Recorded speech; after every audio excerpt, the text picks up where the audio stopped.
The Green Bay Packers have once again found themselves at a crossroads following a tough defeat in the NFC Divisional Round.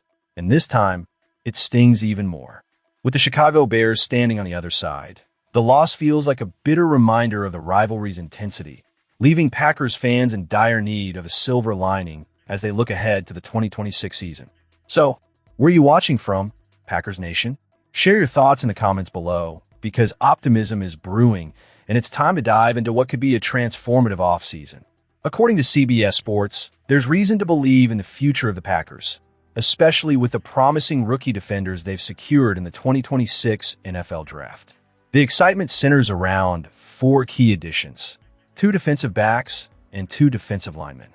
The Packers have been lauded for their selections, and as we dissect these picks, it becomes clear that they could provide the spark Green Bay desperately needs.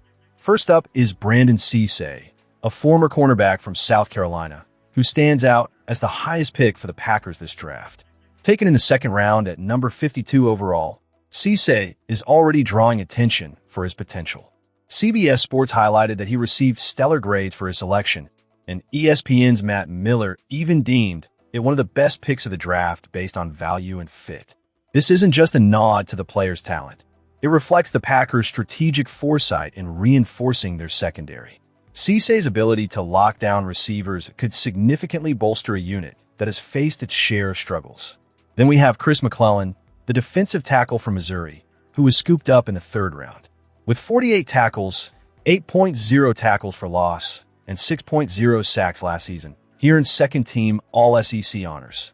This kind of production hints at a player who can disrupt opposing offenses and add some much-needed strength to the interior of the defensive line.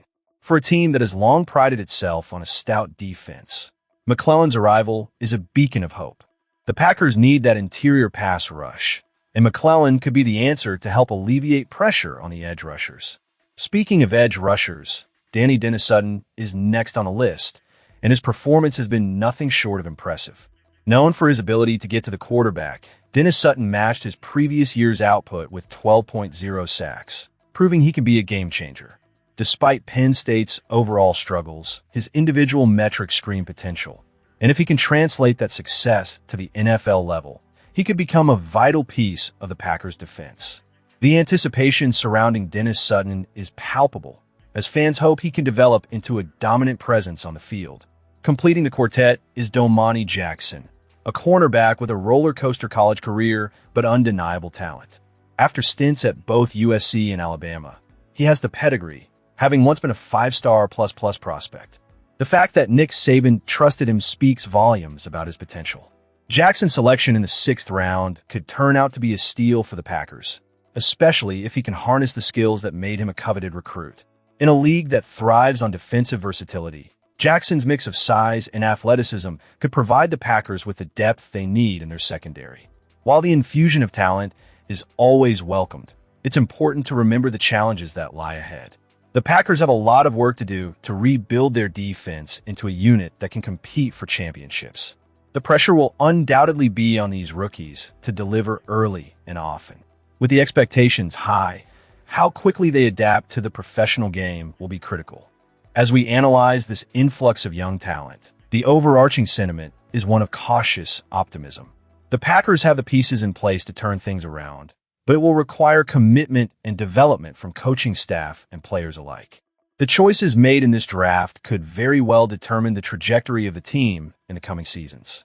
As the story continues to unfold, we'll keep our eyes peeled for how these rookies integrate into the team.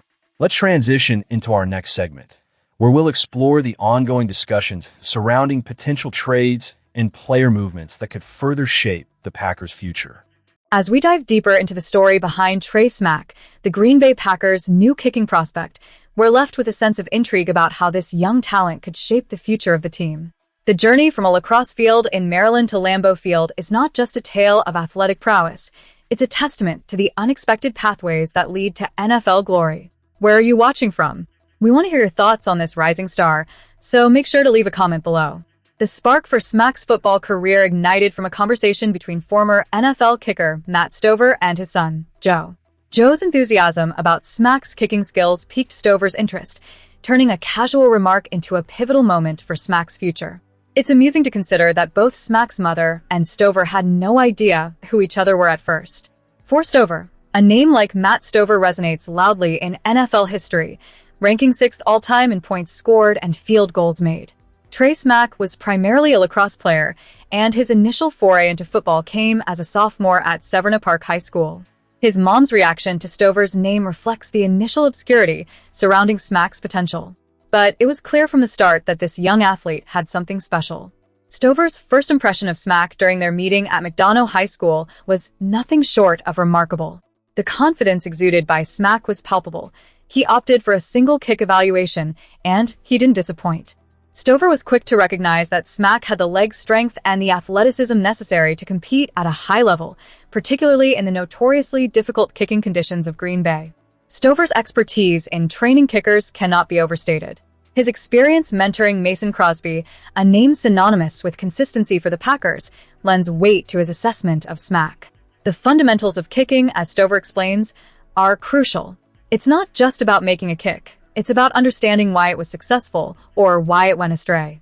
The ability to identify and correct mistakes is essential, especially when you're facing the unpredictability of Green Bay winters. Smack's own reflections on his training reveal significant growth. He admits to being humbled by Stover's guidance. The lesson that not every successful kick is a technically sound one is critical, especially in a league where precision is paramount. Stover's emphasis on the importance of technique over brute strength is an insight that could be a game-changer for Smack. As we look ahead, the real question looms. Will Smack rise to the occasion when the pressure mounts? The elements in Green Bay can be unforgiving, and the expectations are high. With Stover's mentorship, Smack has the tools to navigate the challenges ahead, but it will ultimately be up to him to perform when it counts. It's an intriguing narrative that unfolds as the Packers work to solidify their kicking game. Smack represents a potential shift in the team's strategy, perhaps signaling a new era of kicking proficiency. If he can harness the lessons learned from Stover and apply them on the field, there's a strong chance he could become a vital asset for the Packers. As we transition to our next story, the anticipation builds around how Smack will fit into the team dynamics and what other changes might be on the horizon for Green Bay. Stay tuned. There's plenty more to discuss regarding our beloved Packers and their prospects for the upcoming season. As we draw this video to a close, it's time to focus on a pivotal player who stands at a crossroads in his career, Carrington Valentine. This cornerback is gearing up for a season that could define his future with the Green Bay Packers, but the landscape has shifted dramatically with the team's recent moves in the cornerback room. The pressure is palpable for Valentine as he approaches the final year of his rookie contract. After showing flashes of potential in coverage, his reluctance to tackle has raised serious concerns. Now, with the Packers investing heavily in the cornerback position, including the second-round selection of Brandon Cisse and the sixth-round pick of Domani Jackson, Valentine finds himself in a precarious situation. These acquisitions are not just depth pieces. They represent a clear challenge to his standing on the roster. Analysts have taken note, with many considering Valentine to be on the hot seat.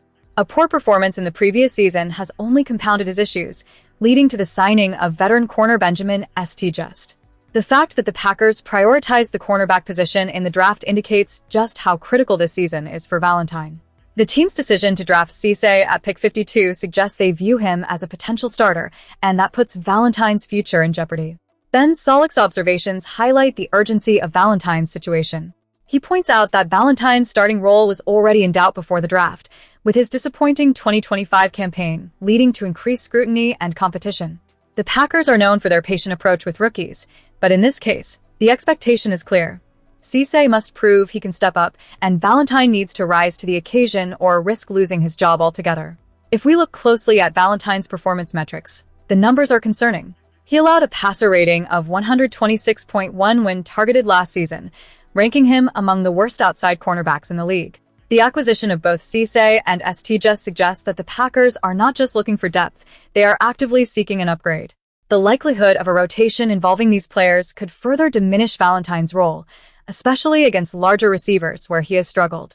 This season is massive for Carrington Valentine. A strong performance could lead to an extension with the Packers or a favorable situation in free agency.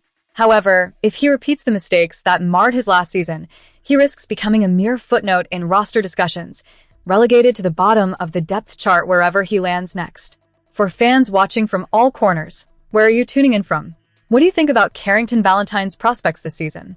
Is he ready to rise to the occasion, or will he falter under the pressure? The next few months are crucial, and we'll be watching closely to see how this all unfolds. As we wrap up, it's clear that this season is not just about the games.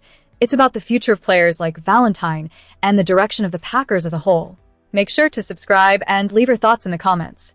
What do you expect from Carrington Valentine this season? The story of the Packers is still being written, and every play counts.